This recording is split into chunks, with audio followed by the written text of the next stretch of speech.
Bonjour, c'est Cathy, bienvenue sur ma chaîne. Dans cette vidéo, on va voir ensemble c'est quoi une famille dysfonctionnelle. Je vais tenter de décoder pour vous ce système familial pour vous permettre de savoir si vous y avez été confronté durant votre enfance. Il faut savoir que la plupart de nos schémas comportementaux puisent sa source dans notre conditionnement, notre éducation depuis notre naissance. Ce que l'on a vécu enfant va se répéter par notre façon d'être et d'agir durant notre vie d'adulte, dans notre vie de tous les jours. Et elle va aussi se répéter dans notre façon d'interagir avec nos propres enfants. C'est un cycle répétitif, parfois même de génération en génération, quand on n'en a pas conscience. Comprendre que certains de nos problèmes dans notre vie peuvent provenir d'un schéma dysfonctionnel durant notre enfance peut nous aider à casser justement ce mouvement répétitif et parfois destructeur, à la fois pour nous mais aussi pour les personnes avec qui nous sommes en relation. Lorsque l'on décide de former un couple et avoir des enfants, on va toujours se baser sur nos conditionnements, nos schémas de vie inculqués et appris qui parfois n'ont pas été sains. Et on va répéter ces schémas dysfonctionnels sans vraiment remettre en question ces dysfonctionnements. Quoi qu'il en soit, la vérité est que parfois ceux qui forment un ménage, ils ne sont ni physiquement, ni mentalement ou ni émotionnellement préparés à le faire. C'est alors qu'une famille dysfonctionnelle se forme. Et les conséquences pour chacun de ses membres sont imprévisibles, mais génèrent presque toujours des difficultés, des souffrances ou l'impossibilité de mener une vie bien remplie et une famille unie sur le long terme. Alors voyons d'abord qu'est-ce qui peut composer un système familial. Généralement, on observe trois types de familles. Il y a la famille dite traditionnelle composée d'un couple et avec des enfants. Ensuite, on a la famille dite monoparentale où il n'y a qu'un seul parent qui s'occupe des enfants. Et après, pour finir, il y a la famille recomposée où le couple vit avec un ou plusieurs enfants issus d'une union précédente. Les causes d'une famille dysfonctionnelle sont multiples et peuvent être liées à des facteurs tels que la pauvreté, la dépendance à l'alcool, la drogue, la violence domestique, le manque d'éducation, le chômage. Les familles dysfonctionnelles peuvent également être le résultat de traumatismes dans leur vécu, tels que la mort d'un enfant, la maltraitance ou la violence physique. Maintenant que c'est fait, en quoi une famille peut être dysfonctionnelle? Quelles sont en fait les caractéristiques et les conséquences sur l'enfant? Il faut comprendre aussi qu'il y a différents degrés de dysfonctionnement dans une famille à l'autre, selon en fait le pays, la culture, la religion, etc. D'une famille à une autre, ça diffère selon les croyances de vie. Ce qui caractérise une famille dysfonctionnelle, c'est les blâmes, les critiques, les punitions démesurées, des privations exagérées telles que privation de nourriture pour maintenir une forme d'autorité. Il y a aussi les engueulades, les disputes. Il y aura les cris au lieu d'instaurer en fait une forme de dialogue. On remarque donc dans la famille qu'il y a une mauvaise communication, voire une communication inexistante. Les membres de la famille n'expriment pas leurs sentiments, ne parlent pas beaucoup. Il y a des sujets en fait qui sont tabous, qui suscitent de la gêne, voire de la colère, si on ose aborder des sujets inappropriés ou interdits. Et l'enfant, en fait, il va vivre comme ça dans une insécurité permanente. Et adulte, il n'arrivera pas en fait à communiquer ses besoins. Il sera toujours frustré avec par moments de la colère, de se sentir incompris. Il vivra dans une peur constante d'être jugé ou blâmé. Et on peut retrouver comme ça un personnage qui peut à son tour critiquer, blâmer les autres. On voit aussi une mauvaise gestion des émotions. L'enfant, par exemple, il va voir son parent changer d'humeur quasiment tout le temps. Passer par exemple de la phase de colère à la joie, bref, incompréhensible pour lui. Dans une famille dysfonctionnée, il y a souvent un manque de respect. On va se parler de manière grossière, voire violente. L'intégrité de l'enfant peut en être impactée. Il va y avoir un manque d'intimité ressentie, comme par exemple l'intrusion des parents dans la chambre de l'enfant, l'intrusion au niveau du journal intime, ou intrusion dans la salle de bain. L'enfant, en fait, peut ressentir à ce moment-là de la honte, de l'humiliation dans son intégrité. Une famille dysfonctionnelle, dans une famille dysfonctionnelle, il y a un manque de stabilité, comme par exemple à cause des conflits, des disputes à répétition, les violences permanentes entre les parents. Il peut y avoir de multiples séparations, voire le divorce, qui peut entraîner chez l'enfant un sentiment d'incompréhension, de frustration, de culpabilité.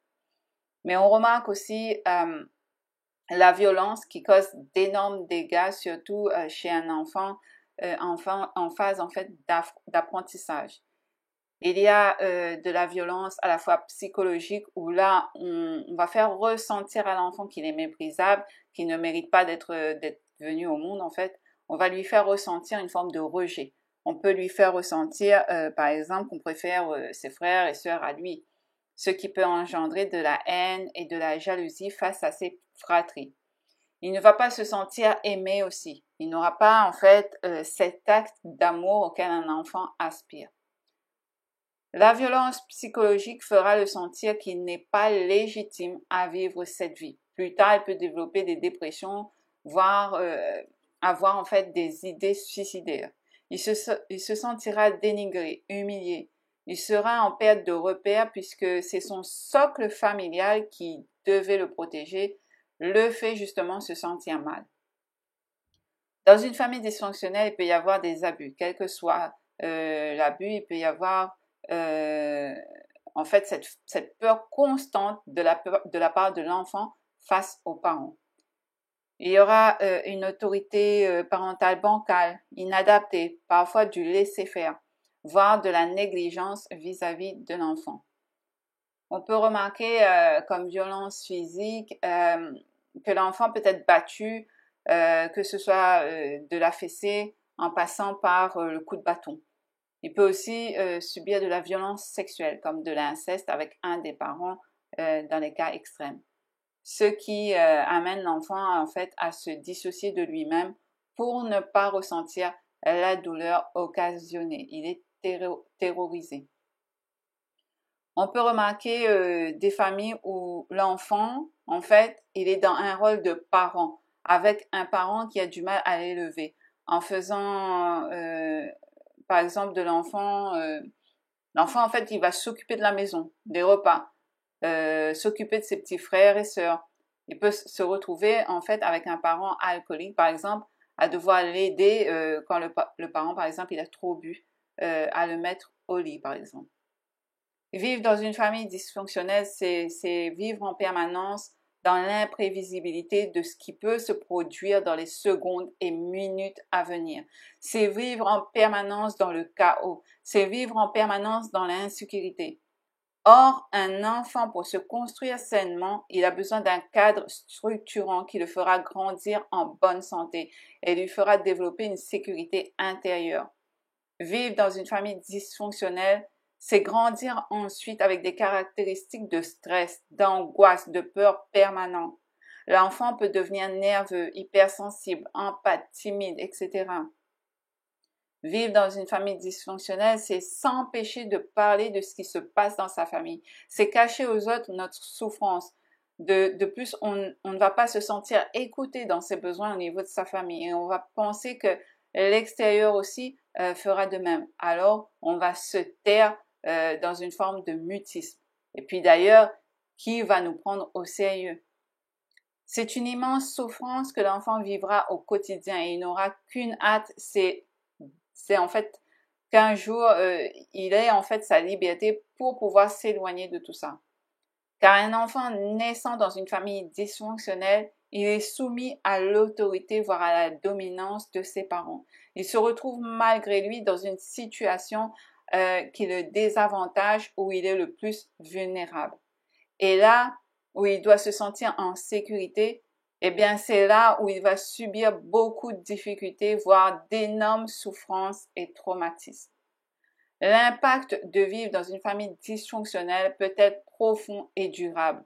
On observe que les enfants qui grandissent dans une famille dysfonctionnelle ils ont des troubles du comportement, des difficultés à suivre leur scolarité, des problèmes de santé, qu'elles soient physiques ou mentales.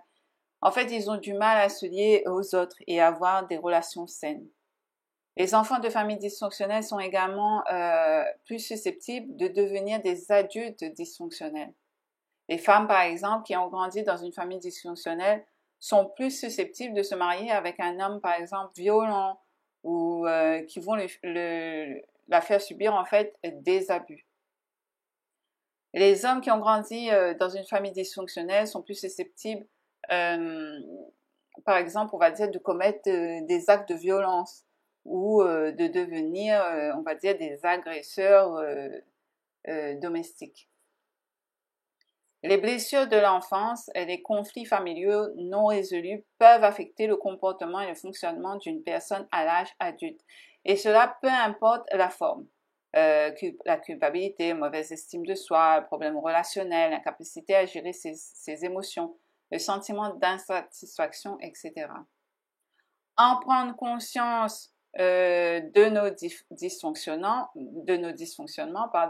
nos problèmes à ne pouvoir avancer de façon plus ou moins stable dans notre vie peuvent prendre racine au niveau de notre enfance par rapport à notre famille qui était dysfonctionnelle. Ça peut aider en fait afin de ne pas justement reproduire les schémas répétitifs, mais aussi en vue de mieux se comprendre afin de ne pas trop s'accabler et essayer de s'améliorer pour apporter un changement dans sa vie. Ensuite, je vous dirais que nous n'avons pas de manuel de bons parents mis à notre disposition lorsque l'on a des enfants. Et on pense bien souvent que la façon dont on nous a élevés peut sembler bonne et on va donc le reproduire inconsciemment.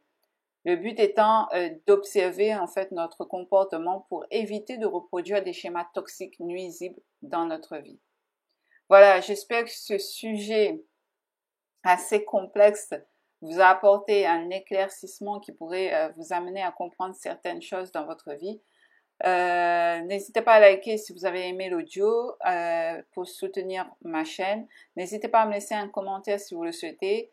N'hésitez pas à vous abonner. Je vous dis à très bientôt. Prenez soin de vous.